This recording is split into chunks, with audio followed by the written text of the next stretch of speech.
பாலிவுட்ல பல பேர் ட்ரோல் மெட்டீரியலா தான் இருக்காங்க. ஆனா இவங்க நடிக்க வந்த காலத்துல இருந்து இப்ப வரைக்கும் ட்ரோல் மெட்டீரியலா தான் இருக்கிறாங்க. நேத்து கூட ஒரு ட்ரோல்ல சிக்கினாங்க.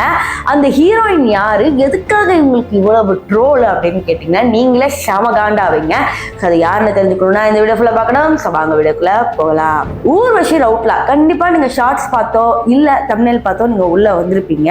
ஊர்வஷி ரவுட்லாவை பொறுத்த வரைக்கும் பாத்தீங்கன்னா இது வரைக்கும் 2 தடவை இந்தியாவோட மிஸ் யூனிவர்ஸ் பட்டத்தை வாங்கியிருக்கிறாங்க. அவங்க மட்டும்தான் 2 தடவை வாங்கியிருக்கிறாங்க. இது மிகப்பெரிய ஒரு விஷயம் தான், ஒத்துக்கணும் தான். ஆனா அது வாங்கினதுக்காக அவங்க பண்றதுதான் யாராலுமே தாங்கிக்கவே முடியல. இவங்களை பொறுத்த வரைக்கும் பாத்தீங்கன்னா தன்னைத்தானே ஒரு பெரிய ஹீரோயின், நான் அப்படியே இந்தியாவிலே ரொம்ப பெரிய ஆளு, எனக்கு அவ்வளோ பேர் இருக்காங்க ஃபாலோ பண்றாங்க அப்படிங்கிற மாதிரி ஒரு பிம்பத்தை கிரியேட் பண்ணிட்டு சுத்திட்டு இருக்கிறவங்க. ஸோ இவங்க ஒரு நல்ல நடிகை, அதுல எந்த ஒரு மாற்றமும் இல்லை. பட் பாலிவுட்ல இருக்கிற நெப்போட்டிசத்தை பத்தி தான் நமக்கு தெரியுமே. அதனால இவங்களுக்கு சரியா வாய்ப்பே கிடைக்கிறது இல்லை. வாய்ப்பு கிடைக்கலனாலும் வாயை வச்சுக்கிட்டு சும்மா இல்லாததான் நம்ம ஊர்வஷி ரவுட்லா. ஸோ கொஞ்சம் 6 மாசத்துக்கு முன்னாடி என்னன்னா ஒரு இன்டர்வியூல போய் சொல்லியிருக்கிறாங்க, என் பேர்ல ஒரு கோவிலே இருக்குங்க அப்படின்னோடனே அந்த ஆங்கர் கேட்கறாங்க, என்ன கோவில் இருக்கா, எங்க மேம் எங்க மேம் அப்படின்னா அது ஏதோ ட்ரெடிஷ்னலான பழமையான ஒரு கோவில். அந்த கோவிலோட பேர் ஏதோ ஊர்வசியில இருக்கும். ஊர்வசினாவே நமக்கு தெரியும், அது அந்த காலத்துல இந்த ஊர்வசி ரம்ப அந்த மாதிரி நிறைய இருக்கும் பாத்தீங்களா. ஸோ அதை இவங்க கம்பேர் பண்ணி கொள்றாங்க. என் பேர்ல ஒரு கோவில் இருக்கு, என் பேர் வச்சுட்டு தான் எல்லாரும் சாமியே கும்பிடுறாங்க அப்படின்னு ஒன்று சொல்லி பயங்கரமா மாட்டு அது பெரிய சர்ச்சையா போச்சு. அந்த கோவிலே சுத்தம் படுத்தினவங்க கொண்டதுக்கு அப்புறம் ஒரு பெரிய சர்ச்சையாகி வெடிச்சது. இது ஒரு பக்கம் இருக்கும்போது அடுத்த சர்ச்சை என்னன்னு பாத்தீங்கன்னா ரிஷப் பந்த். ஸோ ரிஷப் பந்துக்கும் ஊர்வசிக்கும் லைட்டா ஓடிட்டு இருந்தது அப்படிங்கிற மாதிரி சமூக வலைத்தளங்களில் பேச்சு வந்தாலும் ரிஷப் பந்த் தெளிவா சொல்லிட்டாங்க, நான் ஒன்னும் அவங்க பின்னாடி போல, அவங்க தான் என் பின்னாடி low low low low low தீவிரமா சுத்துறாங்க அப்படிங்கிற மாதிரி. சமீபத்துல உங்களுக்கு தெரியும் ரிஷப் பந்துக்கு ஆக்சிடென்ட் ஆச்சுன்னு. ஸோ அப்ப ரிஷப் பந்த் ஹாஸ்பிட்டல் அட்மிட் ஆகும்போது இவங்க ஹாஸ்பிட்டல் வெளியே உட்காந்துட்டு இருக்கிற மாதிரி ஒரு ஸ்டோரி போடுறாங்க.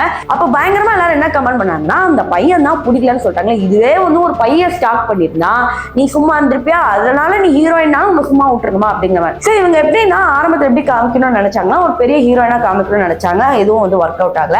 அடுத்து எப்படியாவது கிரிக்கெட்டரோட கேர்ள் ஃப்ரெண்ட் ஆகணும்னு நினைச்சாங்களோ என்னவோ, இதுவும் சரிப்பட்டு வரலன்னு இந்த சர்ச்சையில இருந்து பாத்தீங்கன்னா பயங்கரமா அடி வாங்கினாங்க. அடுத்து 3வது என்னன்னு பாத்தீங்கன்னா இந்த தபிடி திபிடி பாட்டுல பாலையாவோட ஆடி இருப்பாங்க பாத்தீங்களா. சோ அந்த டான்ஸ் பார்க்கும்போது என்னடா இது, நீ நல்லா டான்ஸ் ஆடுற ஆனாலும் இவ்வளவு நெருக்கமா டான்ஸ் ஆடணுமா அப்படிங்கிற ஒரு சர்ச்சைக்குள்ளேயும் ஊர்வசி மாட்டினாங்க. சோ எப்ப பார்த்தாலும் பாத்தீங்கன்னா தன்னை பத்தியே ஓவரா பெருமையா பேசுவாங்க. என்னை பத்தி அப்படி இருக்கு, நான் இவ்வளவு ஃபாலோவர்ஸ் வச்சிருக்கேன், என்ன மாதிரி யாருமே கிடையாது. அதாவது இவங்க பாலிவுட் மீரா மிதுன் அப்படின்ற ஒரு டேக்லைனோட வச்சுக்கலாம். ஸோ இதையும் தாண்டி பார்த்தீங்கன்னா சமீபத்தில் இவங்க ஒரு அவார்ட் ஃபங்க்ஷனுக்கு கூப்பிட்டுருக்குறாங்க.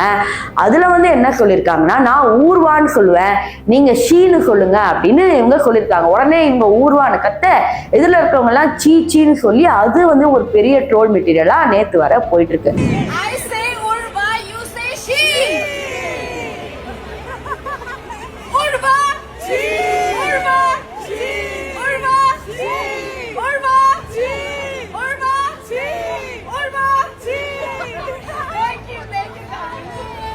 ஸோ ஊர்வஷி ரவுட்லோட வாழ்க்கையே பார்த்தீங்கன்னா ஃபுல் அண்ட் ஃபுல் ட்ரோலா இருந்தாலும் கூட இவங்களுக்கு சவுத் இந்தியன் ஃபிலிம் இண்டஸ்ட்ரியில் அப்பப்போ படம் கிடைக்குது. ரீசெண்டாக நம்ம லெஜண்ட் படத்தில் கூட நடிச்சாங்களே, அது வேற யாரும் இல்லை, இவங்க தான். பட் பாலிவுட்ல அந்த பக்கம் பெருசாக எட்டி பார்க்கல. நல்ல டேலண்டா இருந்தாலும் இவங்க வாயை வச்சுட்டு சும்மா இல்லாதனால தான் இந்த அடி வாங்கிட்டு இருக்காங்க. ஸோ பாலிவுட்ல இதே மாதிரி ட்ரோல் மெட்டீரியலா அர்ஜுன் கபூர், சாரா அலி கான் நிறைய பேர் இருக்காங்க. அவங்கள பத்திலாம் வேணும்னா கமெண்ட் பண்ணுங்க. அடுத்தடுத்து இவங்க ஏன் ட்ரோல் மெட்டீரியல்ல சிக்கி இருக்கிறாங்க அப்படிங்கிறத நான் சொல்றேன்.